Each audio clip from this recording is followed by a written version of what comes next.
The next segment is understanding the data. So we'll talk a little bit about cost report processing, recognize some key issues with how processing impacts the data files, and then understand options to deal with some of these issues. I've mentioned before that each provider has to submit a cost report, and they have to do that every year. And they're, generally speaking, you'll find cost reports that are there that have a fiscal year begin and end date that will represent an annual time frame, 12 months. However, you can find that a provider has submitted a partial year cost report. And some circumstances under which you would see this would be if there is a change in the provider's fiscal year, change in ownership status, a low or no Medicare utilization, meaning that the provider indicated that they have low Medicare utilization, and in combination with something else, like they initiated with the Medicare program during mid-year, so they would have a shorter provider cost report. The implication is that when you look at the report file, you will find multiple cost reports per provider per year. And so then when you're working with the files, you need to determine what do you want to do about it? How do you want to use these reports, and which one should you use? What you'll see in the report file is you could have hospitals looking at their provider number where you see multiple report record numbers. And this indicates how often does it happen? Is it a real issue or not? So you'll notice that it's really only 1% of the time where you'll find more than one cost report for a given fiscal year. So most of the time you should see a 12-month cost report. Sometimes you could see more than one, and usually it's provider has a partial year, say a 6-month or sometime less than 12 months, and then a 12-month cost report. That's most likely what happens.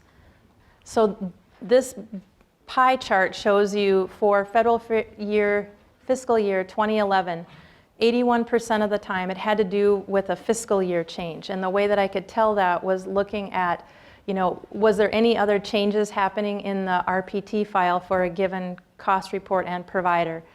And for the 81% of the time, it was only a fiscal year change that was happening, where I could see that they changed from January through December to July through June or something like that. Other 14% of the time, it was an ownership status change where I could see clearly that there was a time period, a partial year cost report under one ownership status, and then it changed to something else, and it was another partial year under the new ownership status. And then finally, it's initial or last cost report. That can be used if if a provider is switching, say from an acute care facility to a critical access hospital or to a long-term care hospital provider type. They would indicate that they're submitting an initial cost report as a long-term care hospital. So you might see partial years, an initial or last cost report, and then you might not know. You might not know what happened to them. So options for handling, what do you do with this? Most of the time, if you're looking at it and you have multiple, and there's a partial year and a full year, you could easily just decide, I'm just going to use the full year, it's easier. But you do have to do something with them, either combine them and take some kinds of average depending on what variables you're looking at, or just work with one and drop the other. The ownership status changes, I've put this up here.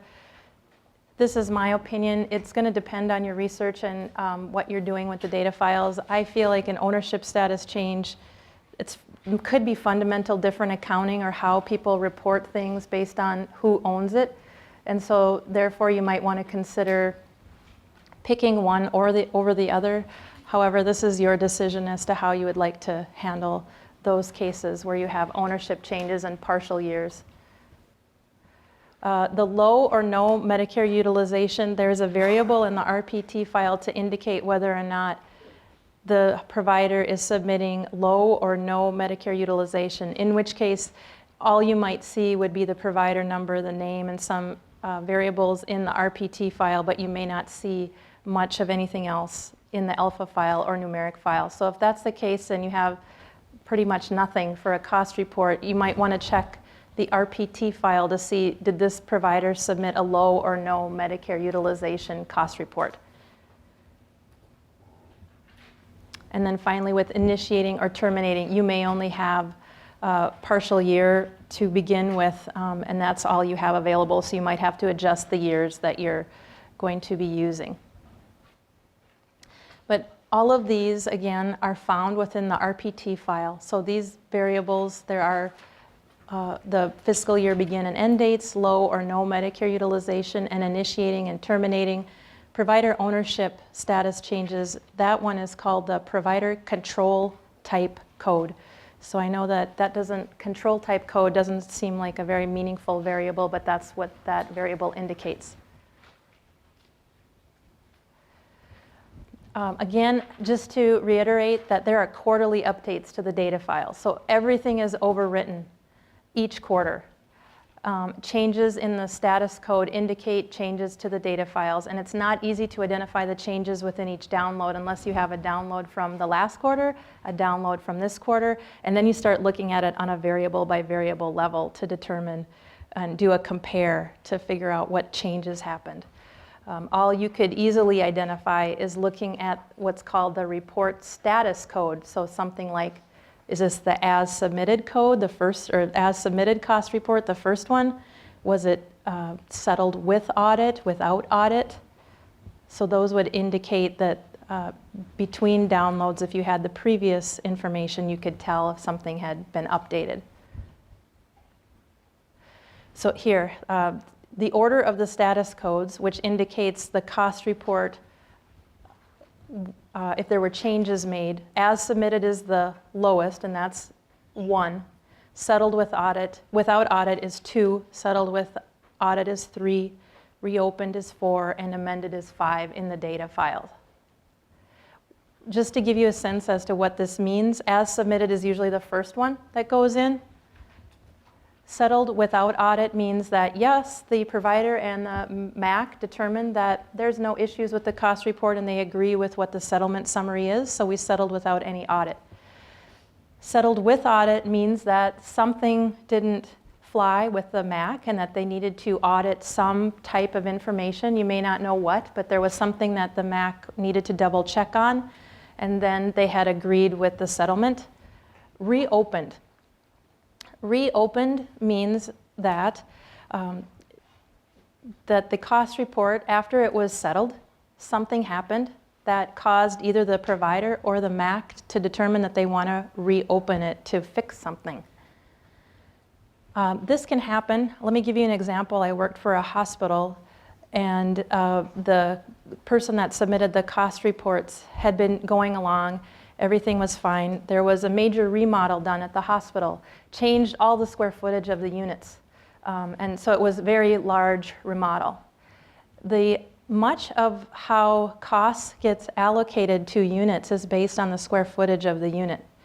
And what this person had failed to do was make adjustments to the square footage in the cost reports for this change in the remodeling, which fundamentally made huge impacts for the settlement summary for the particular hospital.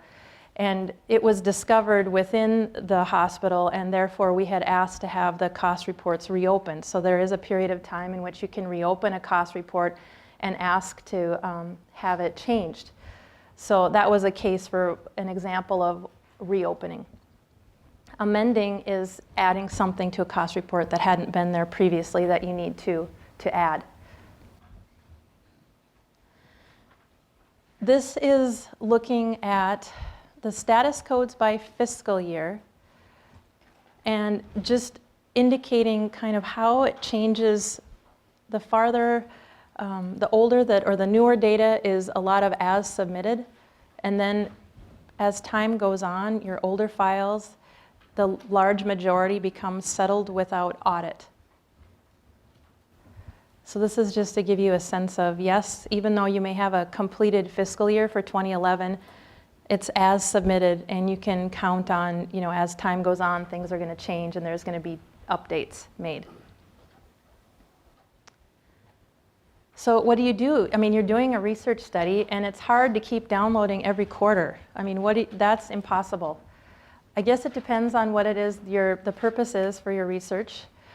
But for most researchers, I would say you have to, so that you can stay sane, just download a point-in-time cost report data set and work with that, and then just tell everybody, I use this quarterly download for my research. Otherwise, you seriously have to download every quarter and then check the variable or variables that you're using to make sure that you've got the most up-to-date.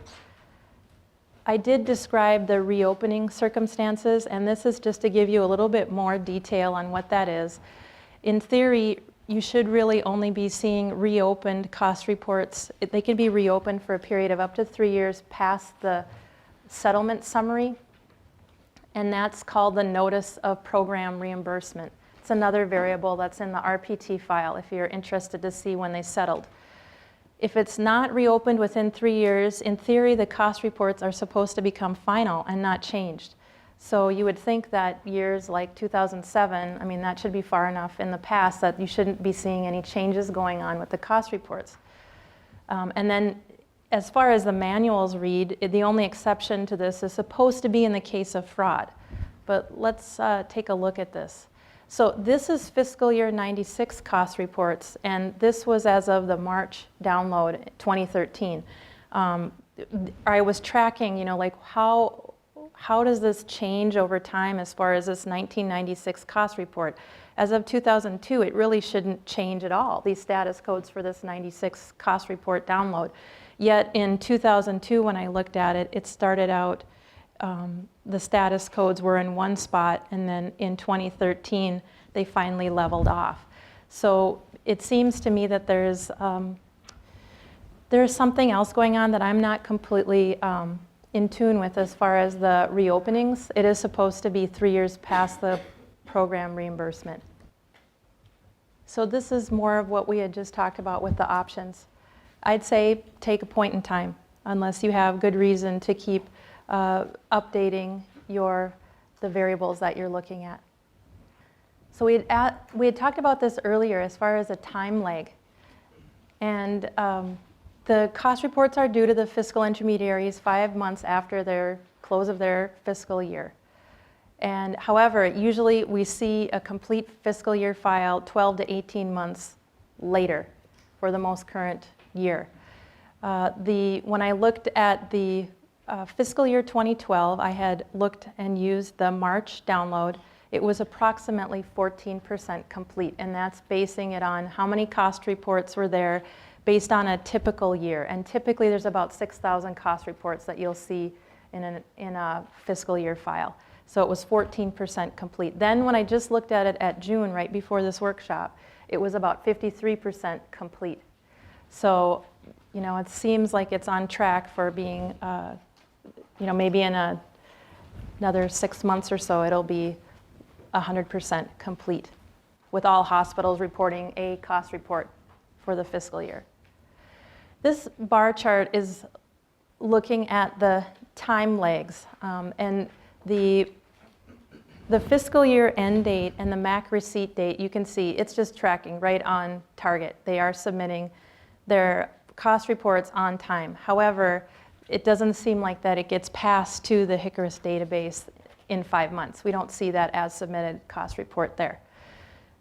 As of the March download, I was looking at the fiscal year end date and then how many months it took it to get into the HICRIS database. And I think that I need to change this slide somewhat because it might be a little misleading, because with each change in status, it's marking the length of time of the cost report. So if there was never any change in the cost report, it would probably state that there was 5 months lag.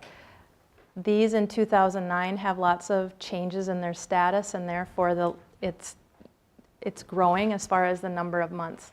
So I think this slide is maybe a little bit misleading, but the main point is, if you're looking for a complete fiscal year, you need to wait about 12 to 18 months before the current fiscal year or most recent fiscal year will be complete. And this is just options for what you do. You just have to understand when you might see the most complete file, and you might need to adjust the years that you're using. The freestanding facilities versus the provider-based. On the download page, what I had noted as these are all freestanding facilities. And the forms, we've talked about this before, but if you're looking at freestanding and provider-based facilities, if you're looking for similar information, statistics, financial characteristics, it may not be collected the same when you're looking at what's collected on the provider-based worksheets versus what the freestanding facilities complete. So you literally have to look at the forms themselves and make some judgment based on the manuals whether or not you're looking at similar information. Again, here's just a listing of the different facilities, freestanding versus provider-based, and noting how many different downloads you might have to use depending on which facility type you're interested in studying. So again, I feel sorry for the people that are studying hospice care or rural health clinics and have to look across 4 different downloads for each year of data.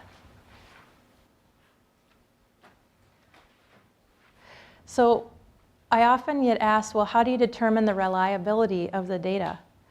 And I think that it kind of goes back to what Barb probably talked about yesterday. In fact, I know it's in her slides where it gets discussed about, what can you count on? So if it has to do with getting paid, it's usually fair to assume that that's pretty good. If it's audited or has to do with anything to do with the payment. So for example, the days. Your Medicare or Medicaid days, it's used for disproportionate share adjustments. If that's off, the adjustment's off. If it has to do with revenues or, let me take that back, anything to do with the settlement summary, that could be counted on. So statistical information, the payment, anything to do with the payment, intern-resident ratios, those you can count on. If it doesn't have to do with any of that, for example, your financial information, worksheet G, okay, that's up for grabs. We don't know.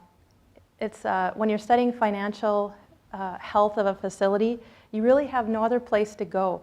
We'll look at, or I'll provide a resource for a document that MedPAC authored a few years ago.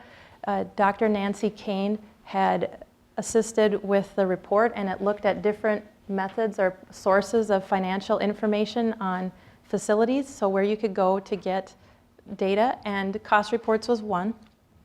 You have your SEC filings, and there was one other source that's escaping me right now that is Internal Revenue Service forms that you could look at. But only the cost reports had it for nonprofits, for-profits, government, like local government, county hospitals. Otherwise, the other SEC filings or IRS forms were only for certain ownership statuses, like for-profits. So the reliability of the data, I have a couple suggestions for where you could look to try to determine if the variables you're specifically interested in would be reliable.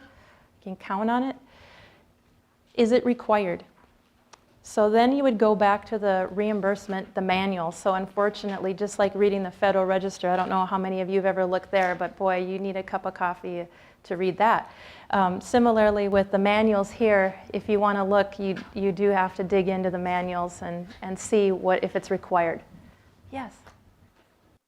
Data from the statistics, one of the statistics worksheet, S10 for the uncompensated care. Yeah. I think that's also an exception because less than half of the hospitals are reporting those amounts, and they are not necessarily correct. Yes, that is correct. That is true. It is a required form. So that's step one. Is it required or not? If it's not required, then you never know. Like what incentive is there to fill it out? True. S10 is an uncompensated care worksheet. It is a required worksheet, but yet we still find this to be true where there's missing information, people aren't submitting it.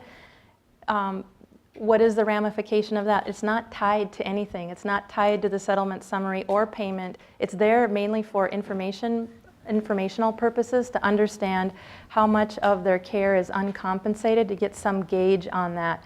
And I don't know what your thoughts are. It seems like it's getting a little bit better with every year. You might argue with that, but I know that when it was first submitted, it was really not good, and you couldn't count on having consistency with the reporting. The other place that you could look is in the document that the Provider Reimbursement Manual Specifications document. Table 6 has a list of level 1 and 2 edits.